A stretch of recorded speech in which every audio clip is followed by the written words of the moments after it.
आज की कहानी है लड़का हैवान गांव वाले परेशान।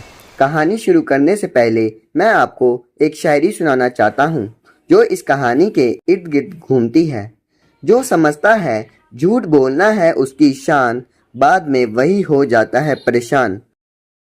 भीलवाड़ा गांव में एक सोहन नाम का व्यक्ति रहता था। वह अपने बीवी बच्चों के साथ रहता था। वह रोज भेड़ चराने के लिए जंगल के पास जाया करता था।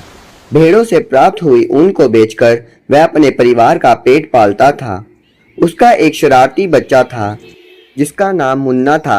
मुन्ना रोज कोई ना कोई नई शरारतें करके गांव वालों को परेशान कर देता था। गांव वाले मुन्ना की शरारतों से तंग आ चुके थे। इन्हीं हरकतों के कारण उसके घर वाले भी उससे बहुत परेशान रहते थे। किसी ने ठीक ही कहा है कि वेला मन शैतानी दा कार हुंदा है।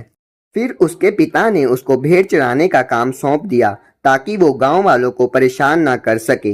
अब उसका लड़का रोज भेड़ चराने के लिए जाता था। उसके मन में फिर से शैतानी जागी। कहते तो हैं कि कुत्ते की दुम कभी सीधी नहीं हो सकती, वैसे ही इस लड़के की शरारत करने की आदत कभी नहीं जा सकती। अगले दिन जब वो भेड़े चरा रहा था तब उसने गांव वालों को तंग करने का सोचा। वह पेड़ पर चढ़कर जोर जोर से चिल्लाने लगा कि भेड़िया आया भेड़िया। वह बार बार यही बोलने लगा। गांव वालों को लगा कि सच में भेड़िया आ गया है। वे सब लाठी लूठी लेकर उस लड़के की मदद करने के लिए निकल पड़े। सारे गांव वाले हैरान रह गए क्योंकि वहां पर कोई भी भेड़िया नहीं था। वह लड़का हंसने लग पड़ा और कहने लगा कि उल्लू बनाया, बड़ा मजा आया। गांव वाले तंग होकर वहां से लौट गए। अगले दिन भी उस लड़के ने ऐसा ही किया। सभी गांव वाले उस पर गुस्सा कर रहे थे, पर वो लड़का इसे हल्के में ले रहा था। अब उसको क्या ही पता था कि झूठ बोलना है एक सजा, जो समझे इसे मजा वो सबसे बड़ा गधा। उसके अगले दिन भी उस लड़के ने ऐसा ही किया। वह जोर जोर से चिल्लाने लगा कि भेड़िया आया भेड़िया। वहां पर सच में भेड़िया आ गया। वो लड़का डर गया। वो और जोर से चिल्लाने लगा कि भेड़िया आया, मेरी मदद करो गांव वालों, इस बार सच में भेड़िया आ गया।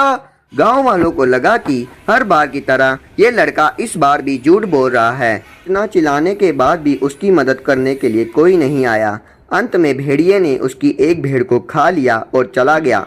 वह लड़का जोर जोर से रोने लग पड़ा और कहने लगा कि झूठ बोलना पाप है, मुझे मिला श्राप है। शिक्षा: इस कहानी से हमें यह सीख मिलती है कि हमें कभी भी झूठ नहीं बोलना चाहिए, ताकि विपरीत परिस्थितियां आने पर लोग आप पर विश्वास करना ही छोड़ दें।